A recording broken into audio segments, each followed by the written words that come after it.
I want to welcome you all to another dope episode of the Love Circle. I'm so glad that you all are here. I hope you all had great days. I hope that you brought love, light, and positivity into somebody else's life. I hope you brought love and light into your life. As always, in this circle, we have a strong and positive mind that allows us to encourage, promote, and create beginnings. In this circle, we have a strong and positive mindset that allows us to encourage, promote, and create new beginnings. In this love circle, we have a strong and positive attitude that allows us to encourage, promote, and create new beginnings. Okay, Imani, the mantra is in this love circle, we have a strong In this love circle, we have a strong and positive attitude and positive attitude that allows us to encourage, that allows us to encourage, promote, and create promote, and create new beginnings. new beginnings. That's it. All right. I'm supposed to have my iPad with me, but I do not. I was getting a call, so please forgive me. Okay. Okay, Queen. So today's episode is about forgiveness and the importance of forgiving yourself. Now, I know for a lot of us, especially myself, it's a lot easier for me to forgive those around me that have done wrong to me. It's a lot easier for me to forgive them for those things than it is for me to forgive myself. Do y'all feel the same way about, is it harder for you to forgive yourself about something? I think it's harder for me to just forgive, period. Like whether it's myself or anybody else. Because sometimes I'll be like, dang, I was really stupid and I would really beat myself up. And then like if somebody did me wrong, like I'll just, like I've had like instances where like I just did not forgive them, didn't even forget about it, just harvested that hate for so long, and then was trying to figure out why I was so bitter. Is because I didn't let that shit go. Yeah. For me, I think the easiest thing is like how y'all know that statement of you beat up on the people that's close to you, and who is closest to you than you. And your own person and your own being. And so the whole aspect of learning how to forgive yourself, it's a serious, hardcore journey. You know what I mean? It's a journey that takes a lot of patience and a lot of self-motivation, a lot of, like we talked about earlier, creativity, but, you know, mostly like a lot of healing. Because if you're not in a space where you can heal, you'll just take that, be bitter. You might take that to your grave, and there's a possibility even that you can die of a broken heart. Yeah. Not to be all extreme, but I'm saying that as a sidebar because I know an older sister, and she is basically giving up on life. She lost her son maybe about a year or so ago, and she is basically giving up. And I know it's because of a broken heart. That's because of not being able to forgive yourself. So I just wanted to put that out there. Yeah, definitely. I know, for me, I had a life-changing experience the moment that I Googled the definition of forgiveness.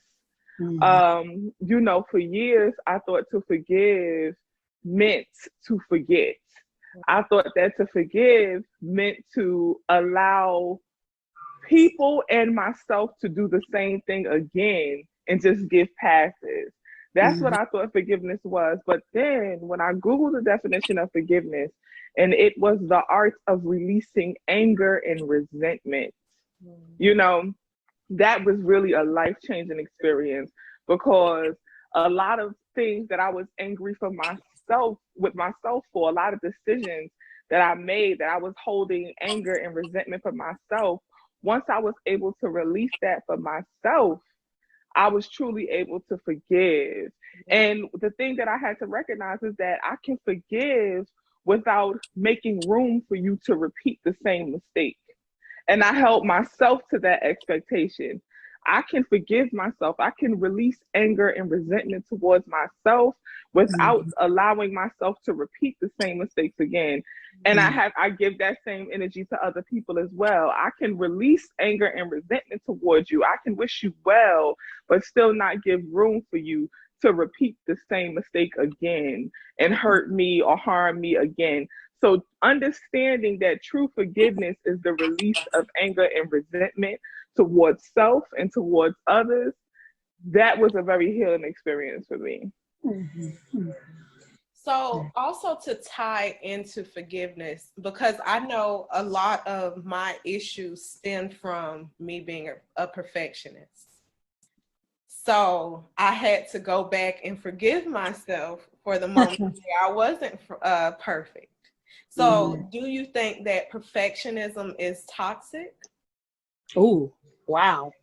What is perfectionism though? Who makes these rules? You know, I ask these questions all the time. Yeah. Or let's take it back to the real deal. Is it because these rules are white European standards of beauty, of existing, of being? Nah, we need to really address that. Yeah. Because what is perfection in this space, in this time? What is that exactly? What is that? Is it, are we all photo flash? Like, what is that? For me, perfectionism, it definitely came in the space of holding myself to unrealistic standards and extreme discipline until I reached that unrealistic standard. Like, I had a level of perfectionism in my mind, you guys, and some people, I was telling a friend of mine, and she was like, girl, no, that's good discipline, but it was not healthy. I would be writing a paper and I would have to pee, and I'd be like, but you cannot pee until you finish this last page. You're gonna hold it. You know? That's a form of perfectionism. It's extreme, unrealistic standards and being hard on yourself and a lot of negative self-talk until you reach that unrealistic standard, which I think that's when it becomes unhealthy. It's okay to be disciplined. It's okay to have goals. But when you start speaking negatively to yourself, when you're not reaching them, when you start over criticizing yourself, when you're not reaching them, that's when it becomes like an unhealthy level of striving for unrealistic perfection. Yeah, I don't think perfectionism is toxic. And maybe that's just because of me being a performer. You know, it's got to be right. If it ain't gonna be right, I might as well don't do it at all. That's just me. Like, I can't do nothing half-ass. It's got to be. But I'm not gonna beat myself up if I mess up. Hey, I mess up. But at least I tried to give my best, and my best is gonna be damn near perfect. I'm gonna try to make it perfect. But if it don't, then okay, I got another chance to do it right. So I don't think you have that toxic. I just think it might become toxic when you start beating yourself up about it. So how did you come to that positive aspect of looking at it that way? Because dang, that's good. I'm trying to get there. I think I just had great teachers and I have a great support system. You know, they let me know, like, you know, practice don't make perfect, but it makes progress. Okay. See, so you could apply that to any right part there. of your life. Practice doesn't make perfect. Like, it makes progress. Okay. I can't remember which one of my voice teachers told me that, but that has always stuck with me. And see, it was me the opposite. Oh, you gotta do this. It has to be this way. It gotta be. If it's not, then why you did that? Yeah. Why you waste your time on it? And tying forgiveness back into it, as far as, you know, having that level of it has to be done this way and it has to look this way. And if I don't achieve that goal, I am then angry or resentful towards myself for not achieving it. That's when the perfectionism becomes toxic, you know, when it's like, oh, I'm going to start that idea that, you know, practice doesn't make perfect, but it makes progress is great because it leaves room for you not achieving that idea of perfection. But it becomes toxic when you don't leave any wiggle room for yourself, when you don't leave any grace for yourself. Grace is a powerful tool that we have to give ourselves and give others. When you don't leave room for grace and you just stick in either you met the standard or you didn't, Yeah. That's it. Either you passed or you failed. That's it. Yeah. You know, that's when it becomes harmful. Right. I just feel like within the realms, we always have to start at the beginning because, like I was saying before, like who makes up these rules? I like to break a lot of rules. I'm just gonna put that out there. I just, I just like to break a lot of rules. I don't like to conform to too much of anything. And I really do mean that because, like, I just feel like you come to your own level of what is going to be satisfactory of you. Well, when you do something or you accomplish something, you be like, yeah, I did that. To me, that could be the ultimate expression of perfection when you're satisfied. I mean, completely holistically satisfied with what you did. Because if you're not, and not to say that like perfection is just one thing, but the whole aspect of coming to terms with who you are and what you do, you have to be satisfied, and you have to be in a healthy space with yourself. Like, I did that, even though it might be you're supposed to be drawing a picture of like Black Mona Lisa, but it might have a stick or something. But if you are happy and satisfied, the more you like, the whole practice progress is an excellent mantra. I really love that. But like, let's talk about the foundation of where all those things came from and who makes up these rules. That's what I want to know. Yeah. Where is it written at? I had something in here that ties right into that. I don't know. I can't. But I think as far as who makes up the rules, when it comes to perfectionism, the way I've experienced it, I was the one making up the rules. I was the one making up these unrealistic standards. And sometimes they were realistic, but it was things that I was imposing upon myself. Giving myself deadlines that weren't healthy, forcing myself to, fit into boxes that I was creating. Yeah. Nobody else was creating these boxes for me of what I felt like my business had to look like and my turnout had to look like. No one was giving me these deadlines but me. Nobody was giving these standards but me. And that's, as a perfectionist, I had to step back. And what really helped me heal from that was painting.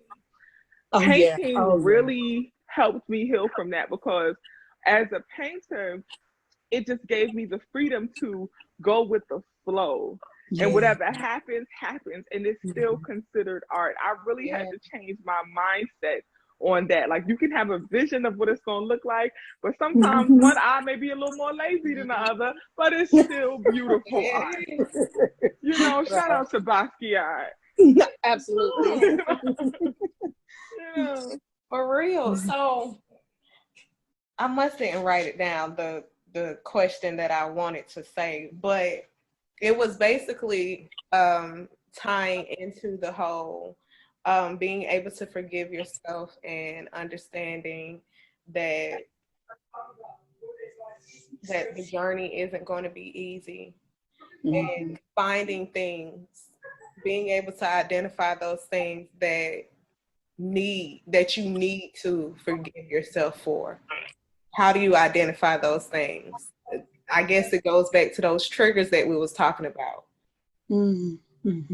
I feel like, like Mariah was just saying, how you put these sometimes realistic, and then like the outside world always coming at you with what you should be doing, whether it's a family, or going to university, or having a baby, or the whole, like, let's just talk about this for a second, the whole policing of women's bodies, especially Black women. My God, just today, I was channeling like the so-called Sims, who is the so-called father of gynecology.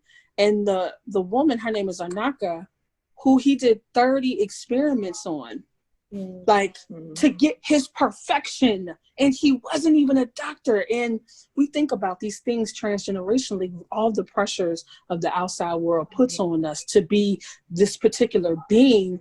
And it's just like, I really need to practice some self-love, like to give myself a break. You know what I'm saying? Because when you think about what the ancestors, especially our female lineage, has gone through, we have a lot to be grateful for and thankful for, that we didn't have to have those sacrifices of images when, like, we might just be trying to be concerned about going to school and you know, how our hair looks, or if we're going to get that job promotion, or if we have enough money, and not even thinking about like that lineage that we came from that was subjected to like the same madness because of other people's stuff.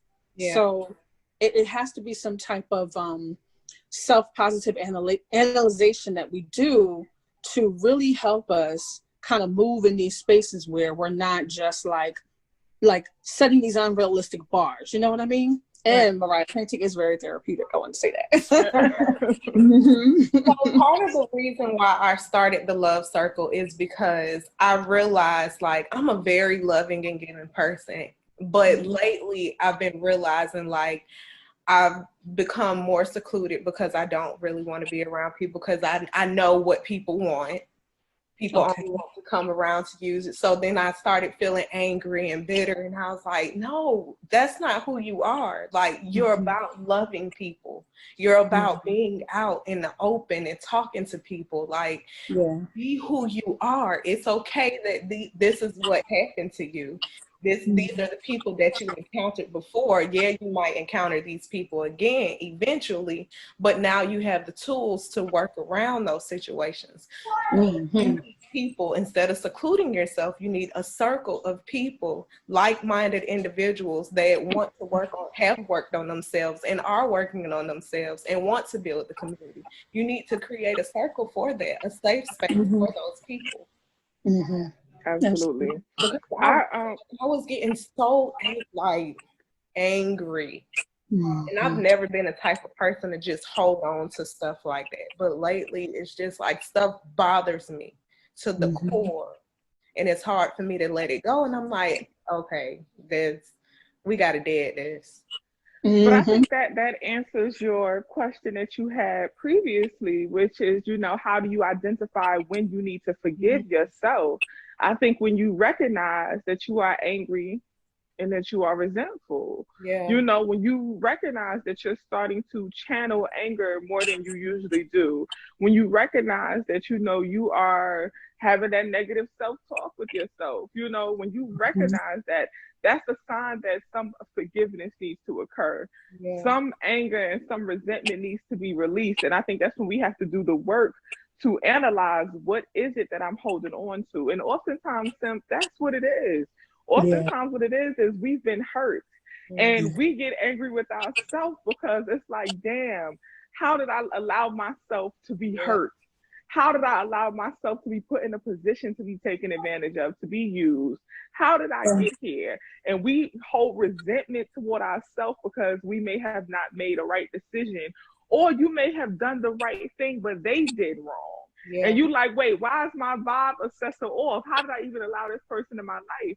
But I think what we have to do is, that's the moment that you have to like step back and ask yourself, did I do the right thing? Did I do the right thing? Vulnerability is the right thing.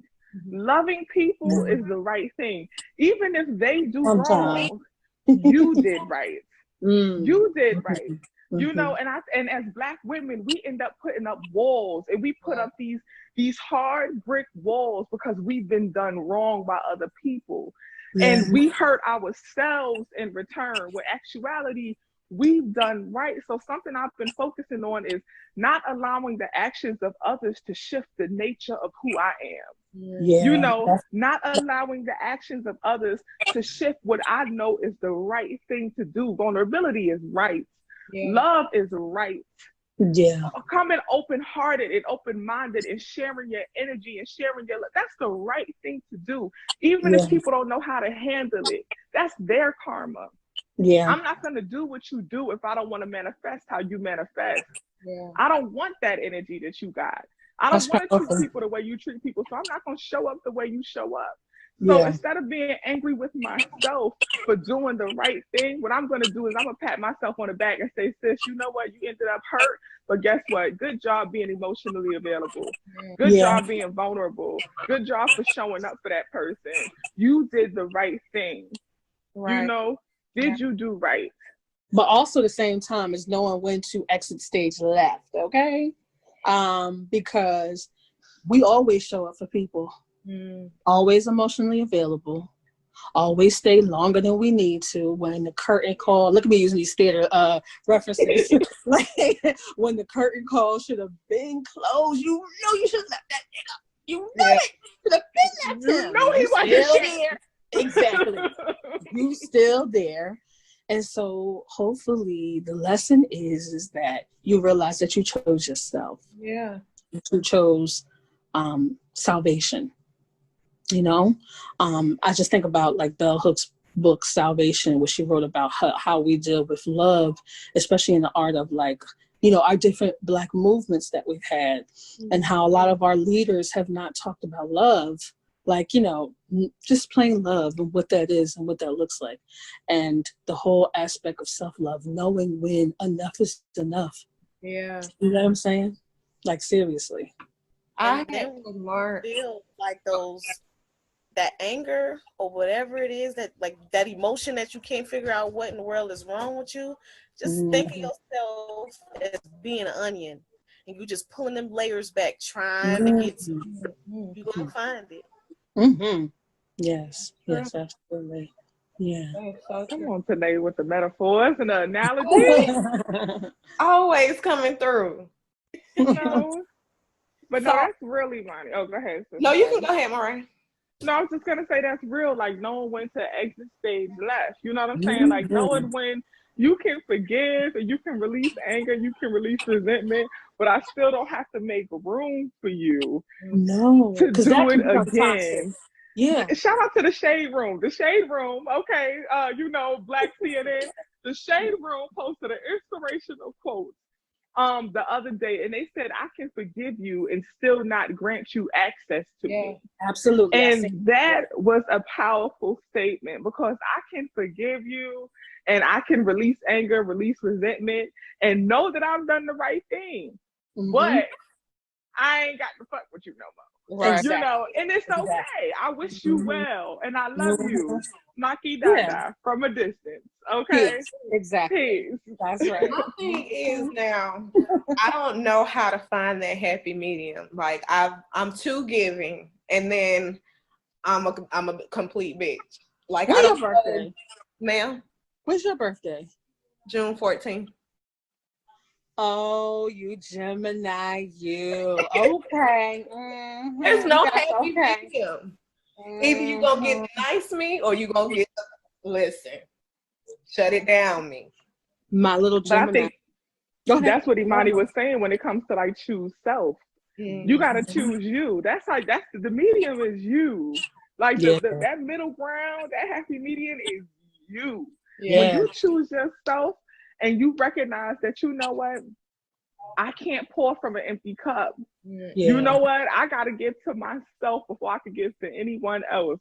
Once you start choosing you, like I think the word selfish, we've been taught that that's a negative thing, and I had to learn over time, hell no, I'm selfish and proud. Yeah, I ain't doing it. You can't. And in this case with our little Gemini here, you got to take two people and be like, we going together. You know what I'm saying? Like both of y'all got the role. You know what I'm saying? So this twin and this twin gonna have to come to that happy meeting. Like, yo, you good?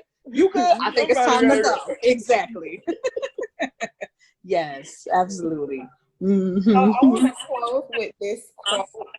Forgiveness gives us the power to move out of the past and into the present, and gives us control over our lives.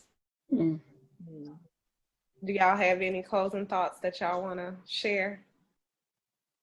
Or I also wanted to ask, if y'all wanted to answer, what would you tell your younger self about forgiveness? I would tell my younger self. We ain't about to do that now. Okay. I'm not gonna cry, Mary J. Blige up in here. I will say, you know, sometimes things happen right on time. You know what I'm saying? Like, you know, I've had to forgive myself like a many a times. It's still doing it. It's still doing it. It's still doing it. Like, you know, girl, you know you was hard on yourself. Chill out. Just, you got to tell yourself, like, just chill out. But I think my younger self, I would say, you know, it's okay. And, Don't take too long to choose you. Yes. That's it. That's Okay. that's all we need right there. You just gave Copy me pills paste. for that one. Don't take too long That's to what I'm choose saying you. too. Don't take too long. Cause why? Cause like this is all we get. As the old folks say, this ain't no dress rehearsal. Everybody is not meant to be in the front stage of your life. Everybody is not to be in that front row. And so when you are there showing up in person, and it's just you, or in this case, two people, because we've got this Gemini energy, when you are there showing up and it's just you getting out your own way and choosing you, just don't take too long doing it. Yes, my queen, my sister Mariah, do you agree? Sister Queen. And listen, I'm copy and paste, honey. To see, this is why this is my big sister queen, okay? Because I don't. I'm saying that. I'm saying that. Control V. Okay. Because we do as Black women, we be like, oh, we vacillate. Society has us vacillating, and I'm just worn out. I choose my sisters. I choose my kings. I choose, because we have to be the example for the young ones coming up, because this world, as we know it, they out to get us. And so we have to be strong. We have to be vigilant and choosing us. Thank you, Beyonce, for Black is King, for choosing us to show us as beautiful. Yeah. There's nothing wrong with that. That's good. Tonight, you have anything? Any closing remarks? I guess I would just tell myself, let that man go. The right one's gonna come. Might have been messed up in the head. That ain't had nothing to do with you. Yeah. That's it. All right, Queen. Girl, you're gonna be all right. All right. That's right. That's it. That's I right. just got a request. Can I do a voiceover for what Imani said? And I'm going to do it in my own voice. Can we do that? Okay. Mariah said that. The Queen said that. Okay. Because I feel the same way. Because that's it. Look, yourself first and foremost. To tell your younger self that, can you imagine how much you would have been saved from if you would have known that it's okay to choose you? Yeah. So much time. So much. I think, but that's another conversation though. I think that starts, especially for Black little girls. We start taking care of the household young. Very much so. Young. So we don't even have time to start thinking about ourselves. We don't have time to start taking care of ourselves. I texted Tanae the other day, I don't even know what to buy myself anymore, because I'm so used to buying essentials. If you just go to the dollar store and buy yourself that's my mirror, I'm just saying, a mirror or a pink unicorn to remind yourself of beauty and glitter. Then so what? Yeah. You know what I'm saying? And I'm not talking about from a monetary standpoint, but like if you don't choose you and you don't show up and you're not available for you, how can anybody else depend on you when it's that time? Yeah. No. That's very true. So you got to choose you, your health, your wellness. Somebody say that earlier? What? Huh? You can't pour from an empty cup. Did somebody say that? I think Mariah said that. Queen Pooh. I had to do it the hard way and still slowly learning. I refuse to let my cup be empty ever again. Because that's where anger and resentment dwell. Exactly. That's where anger and resentment dwell. That's when you start being mad. You know, when you realize, like, damn, I done gave all I had and I don't got nothing to show for it. Shout out to Zaki Sean Gay. Yeah, somebody walked off with all my stuff and didn't leave me nothing but the kick away of it. Yes. You know, that was somebody was that off of Def Jam too? No, it's Zaki Sean Gay. That's for Color Girls. For Color Girls, okay. Yeah, that's for Color Girls. And you know that poem is powerful because we often do that and then we get mad. You know, we get mad. In the poem she said, he's running down the street holding a bag full of meat and I'm yelling, hey, that's mine, and he don't even know he got it. You know, he Ooh. don't even know he got it. Yeah. And we become angry and we become resentful, and we become mad with them because they took it, and we get mad at ourselves because we gave it away. Yeah. You know what I'm saying? And if we just Yeah. knew the power of choosing you Yeah. ain't got to give all of yourself to be loved. Yeah. We got to stop teaching young sisters that in order to be loved, you got to sacrifice you, and you got to be willing to bend and to fold and to give everything you got. People can love you with self-discipline. People can love you when you put yourself first. People gonna love you how you love you. That's right. They will love you how you love you. If you keep on giving and pouring, you're teaching them to keep taking. Yeah. That's all you teaching them. You teach episode of the Love Circle. I'm so glad that you all are here. I hope everybody had an awesome day. I hope that you brought love, light, and positivity in your life and into somebody else's life. I hope you did something dope today. I hope you went outside and got some vitamin